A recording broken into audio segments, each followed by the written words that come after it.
Hey, what's up, YouTube?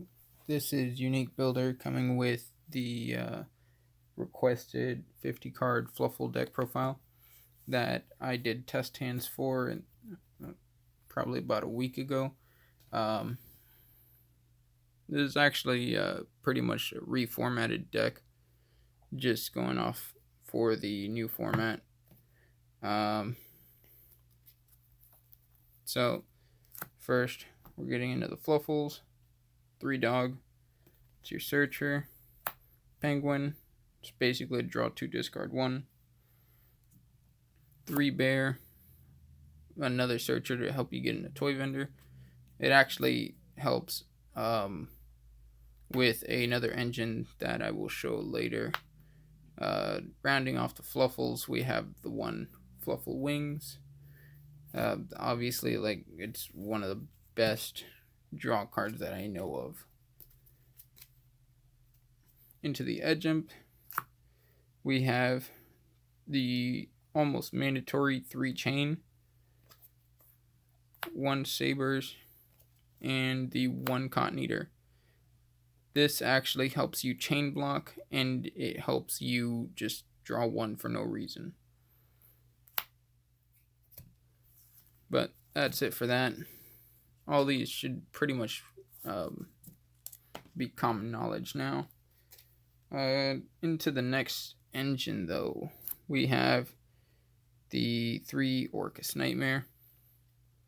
This actually, depending on what other piece you draw, this is actually like one of the most important cards in the deck right now. The 2 Symbol Skeletons. This has the potential to be a brick, a lot more than it ever has been. Same with the World Wand.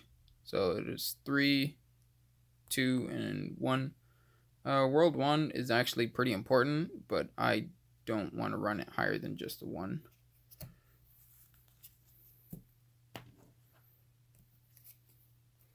Next engine, we have a rather large danger package. Basically, it's just to help turbo through the deck. The 1 Bigfoot, 1 Nessie, 1 Mothman, 1 Chupacabra, which I actually am debating on switching this for another Mothman. Because if he gets sniped out of the hand, you just kind of lost him in turn 1. Unless you happen to get another danger off that same turn. But basically, it has a chance to just do nothing. So I'd rather get a second Mothman and have a chance to get that discard effect to draw 1, discard 1. The last ones are the double Jackalope and the double Tsuchinoko.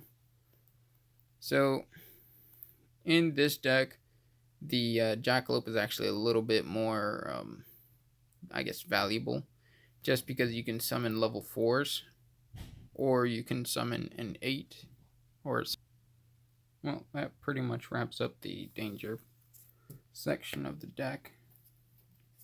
So aside from those, we just have the 2 extra monsters, Destrudo and Glowbulb. Bulb is there just for a free extender if it gets discarded, or if it gets milled off the top of Toy Vendor. Basically, you can make Nat Beast, or it's a free monster extender to link summon, and Destrudo is basically just a free monster. But that's it for the monster section of the deck. Onto the spells. You play the 3 Toy Vendors. It's pretty mandatory. Everybody should know what it does. If you don't know what it does, you might want to read it, because it is actually pretty good. And it actually works with the dangers.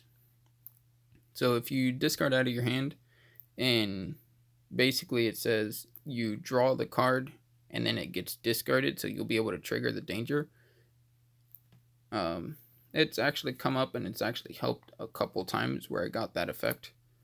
2 Patchworks and 2 Polymerization to go along with.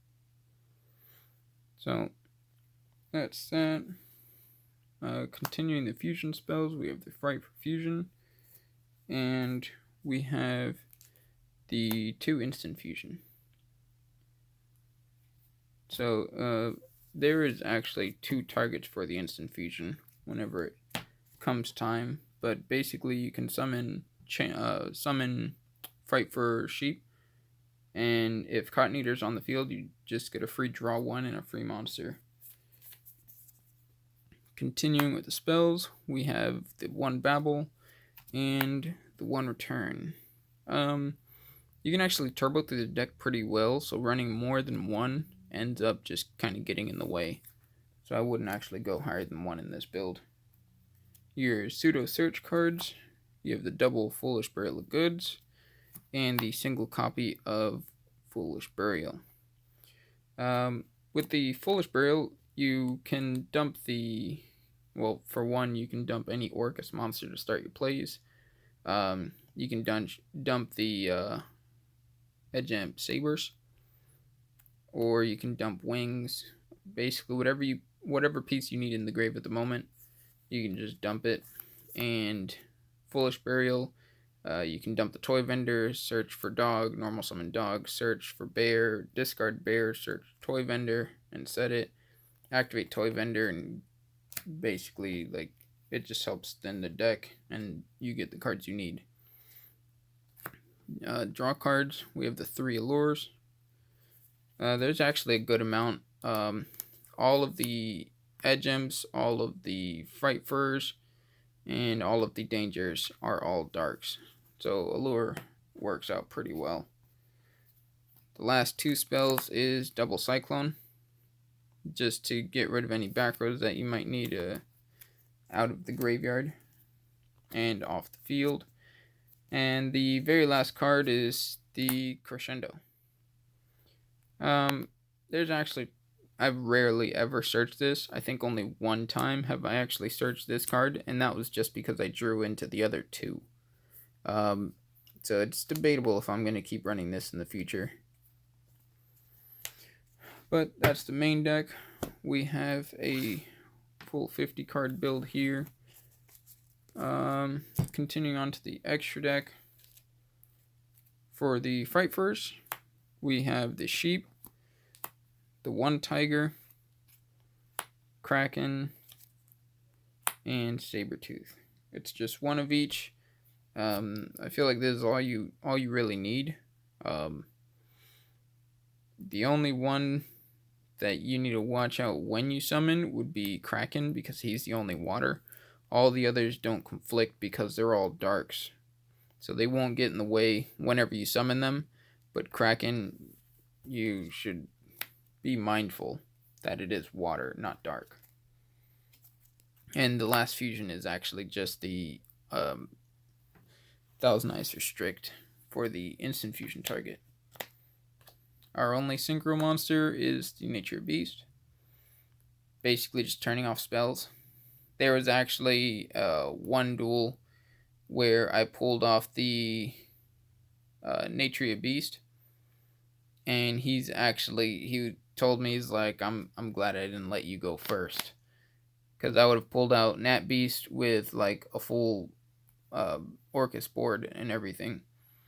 So game 2, he let me go second, even though he saw everything that I was doing. So it actually, like, just him being in the extra deck was a bit of a threat.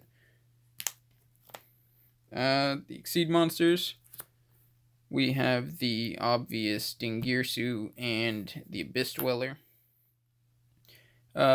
Basically, if you have Dog and a Danger, the Chupacabra or the Mothman, or even if you hit the Jackalope, you can summon one of the level 4s out of the deck and make Dweller.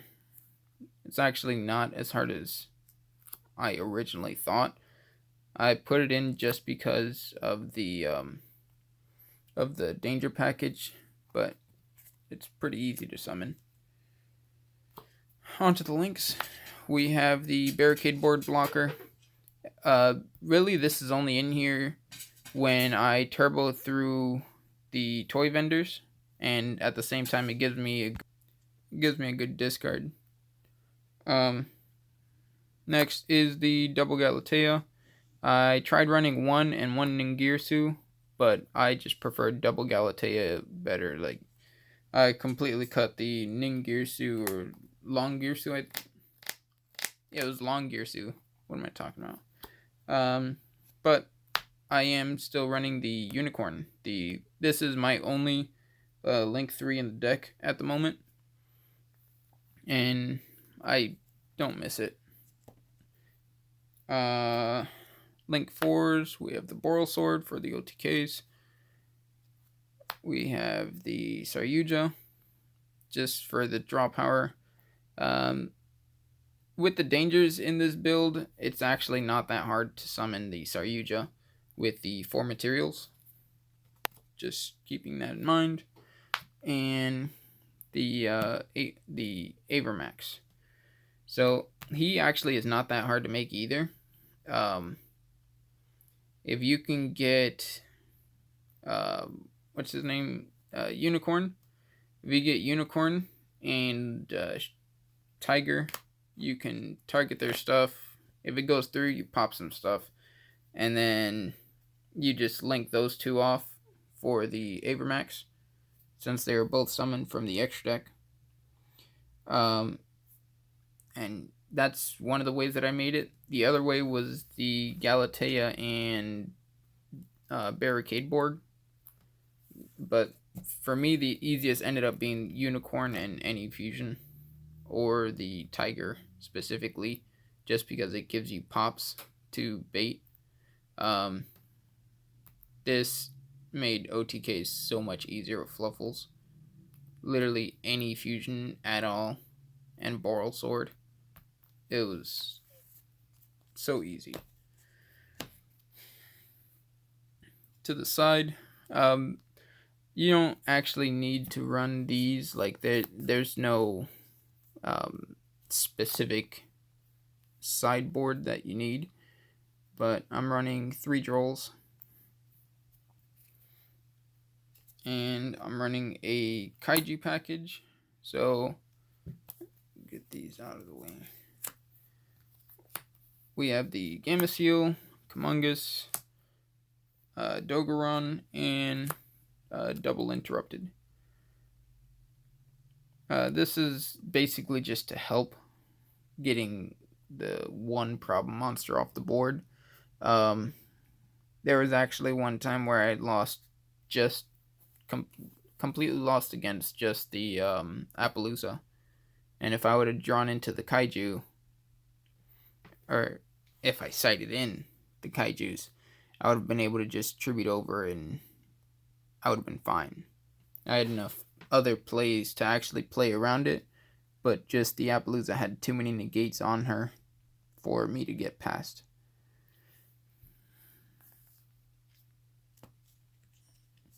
Next is Call by the Grave. Stopping hand traps.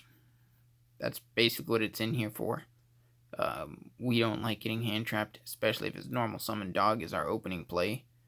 But there's other ways to use it. It's just situational. Double mind control. Help going second. Breaking boards. That's what we like to do. And the double twin twister is our last 2 cards for the side. This is just to help with back row removal, or the field spell, Mystic Mine.